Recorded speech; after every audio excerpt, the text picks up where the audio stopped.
Greetings, my friends. Okay, I'm on to the second poem I'm batching these together, and I've just I messed up on this one again. Like I said, I do mostly mess up a few times, even though I've got the teleprompter.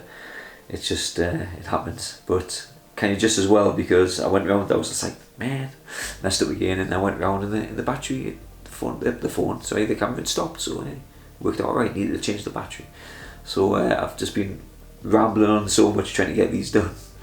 Anyhow, I hope everybody is well anyhow, and enjoying these daily poems again. I have fun writing them. I've just started a new way of doing them.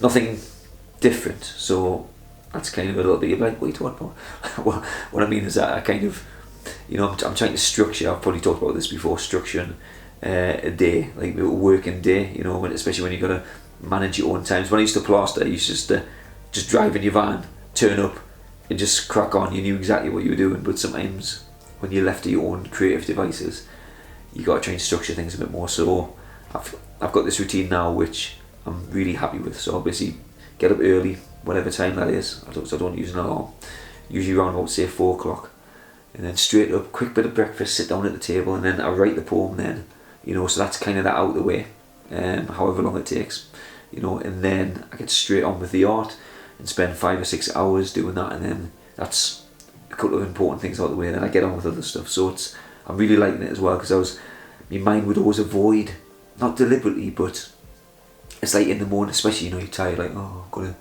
sit and watch something for like a little bit and go on the piano. I just feel as though I was procrastinating, not deliberately, because I thought I was being busy doing things, but all the time it was just like, I need to be getting on with painting and things. That's the main thing I'm trying to do right now. That's hopefully what might bring some pennies in. Don't know why I'm doing that, but pounds, not pennies. But I'm feeling good about this routine, because it's like, you might be a bit tired and things, but once you get into it, put on a good audio book or podcast or whatever, and then once you get going, the hours just kind of roll in, and then by like 10 or 11 in the morning or whatever, I can shut things down in that respect and get on with other things. When sometimes I'm only starting at that time because I've let other things get out of hand. So anyhow, for people who struggle with this, and I can imagine that's a lot of people, then maybe try this routine. Just kind of, no matter what the mind might scream at you in the morning, it's like oh no, just do this little thing first. Just like, no, get on with that straight away. Have things set up so you can kind of walk in and get on with the main thing. And so I'm happy with that, how that's working. I forgot what I was talking about, but anyhow, let's just get on with the poem, shall we? And I kind of forget what this one's called.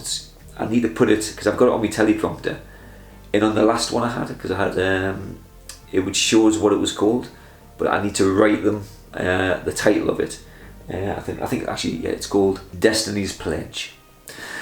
Though my work sits before me, I shall linger for a while, as eyes fall on new life invited to breathe.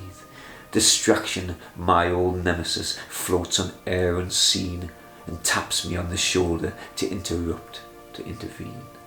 My eyes catch a glimpse as they quickly dart to progress, that lays untouched upon the cold wooden slab, and I'm once again reminded there are forces I can't know that bargain with each other for my emptiness to grab. And though this dance is so familiar, and my feet move without thought over marbled floor that echoes without sound, I move with nurtured rhythm earned through years of grief, as in my head there strikes a thunderous pound, and behind me still it sits there, but I find I now can't turn, for to face that thing will drain the life from me. If I could only find the courage to own what I don't have, or else my roots will take to earth and form a tree, and I will grow with never moving, until the seasons twist their blade, and the fruits that hang from branches will all just fall corrupt and fade, and an axe will finally end me, blunt to cause more pain, hacking to the heart of me to find what will explain. And there beneath the timber, protected by a force, pulsing with intensity, is the core of no remorse. and it whispers without speaking, in a voice that's rarely heard, and we strain to catch the meaning of its all-important word. It says, you had it all already. You were the world, the sun, the moon, and whatever you could envision would emerge from your cocoon. But you got trapped in webs of cunning that were spun in golden weave, and they lured you to protest and to thoughts that would concede. And you lingered in the darkness when you could have shone the light, and moved yourself by living through our precious day and night. So do not fear what's right before you. Do not aim to skim the edge. Absorb with all your being, and let this thought be your true pledge. Thank God for getting through that one. I messed that up quite a few times, and quite close to the end again.